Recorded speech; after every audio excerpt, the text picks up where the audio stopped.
Let's take a look at Dreamweaver CC fonts. This really changed a lot. I mean, I've been using Dreamweaver for 14 years, going back to the year 2000.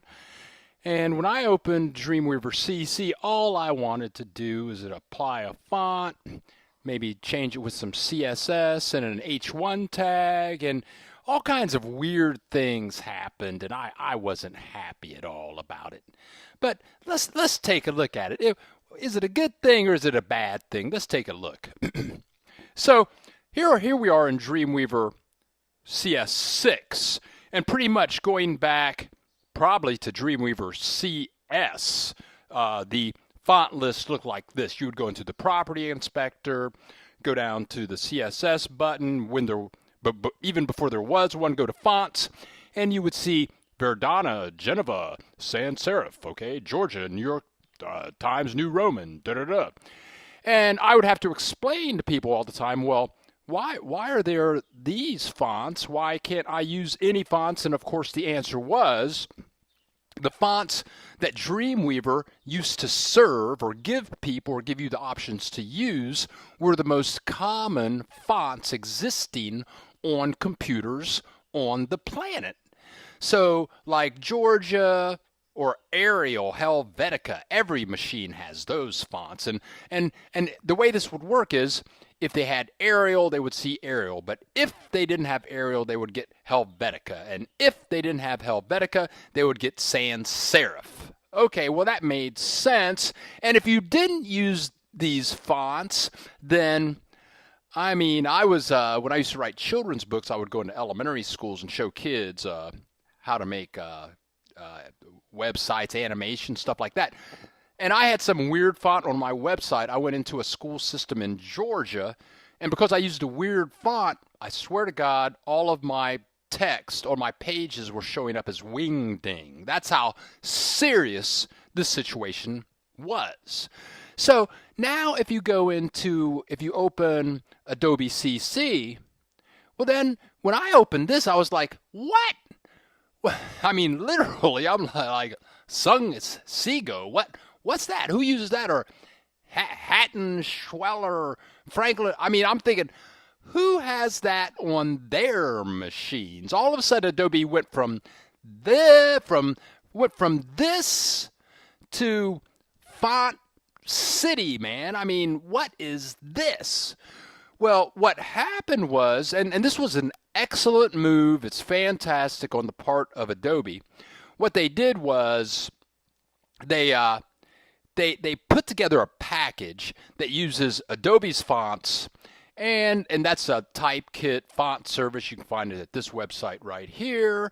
And then they put that in a bundle with Google fonts there. And so now what's happening is Dreamweaver, you put the font in, it reaches out, finds the font out in the universe, and puts it on anybody's computer, no matter what fonts they have on their machine. Now, with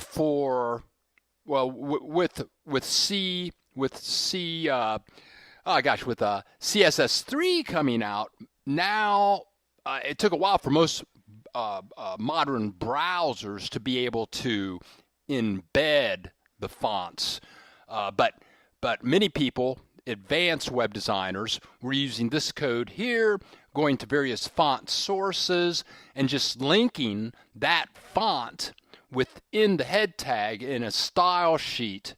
So you could put in all kinds of weird fonts, put this into your CSS, and you'd be okay. Well, what happens now is with the new Adobe font system, you choose some weird font nobody has, and once you choose it and apply it, Adobe Dreamweaver CC, what they do is they put this JavaScript in the head of your document. And here it is right there. Use edgefonts.net, and here's the name of the font right here. You'll see that. So let's take a spin and see how this works in Dreamweaver. So what you can do to cut right to the chase, there are two ways to get to their font management system. One way is just go to Modify, Manage Fonts. And another way to get there, of course, there's 85 ways in Adobe to do any one thing, but if you click the CSS thingy here, not the HTML button, notice that there is no font option over here. So I click CSS, I go to Fonts. I can see the fonts you just saw over a couple of seconds ago. Here are your default fonts that come bundled, but I've added some other fonts down here. So here's how it works. Whether you go here or whether you go Modify Fonts, well, if you go Modify Fonts or through the Property Inspector, if you select Manage Fonts, then you get this up here. This is coming from the Edge type font place. And here you have all of these different weirdo gazoozy fonts to work with. And you keep scrolling down and the list just never ends. And they break it up. You can see sans fonts, serif fonts, slab fonts. I've never even heard of a slab font. Script fonts, black letter. I mean, they've got all these categories. If you click this up here, these, they say, are good for headings. If you deselect that and click this one, these are good for just text in the document. I'll deselect that. Nothing is selected. I get all of these here. So what happens is you can click one of these. I'm going to save that for a second. Now, you can also come over here to Local Web Fonts. Local Web Fonts, which means you have it on your computer. And here are the various font types that this method supports. I'm on a Mac, so I have a bunch of these TTF fonts. So I can click the Browse button, go into my font area, and then I can actually just choose fonts right off of my computer and have Dreamweaver CC call upon them at will. Very cool, very cool. Now let's go back. Custom font stacks. Now up here we've got Baskerville, Plantino, Linotype, Okay, well, if you want to make your own list of fonts, you could come over here to Local Web Fonts, scroll down, maybe add Stencil TD, pop it over there, and then if they don't have Stencil TD, if they don't have that, you can throw in Nadim. Poof, there it is. You can see it getting added right over here. How about we'll just throw in some Hebrew Arial bold.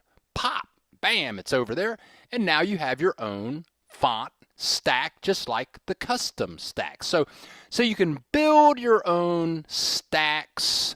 You can delete existing stuff and start all over again. It's a brand new font world. You font freaks must be very happy.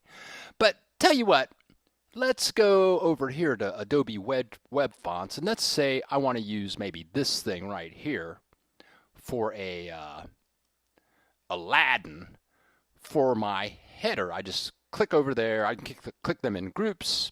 I click Done. So now I go into my document. Maybe I select Adobe, highlight that. This happens to be an H1 tag. And I'll go over to Fonts. And here's Aladdin right here. I just put it in. Click that. Ding! And let's move the Properties panel out of the way. Scroll down so we can see it. Oh no, it didn't work. Well, actually it did, but remember, it has to call upon the universe for it to gain access to the JavaScript that's linking to.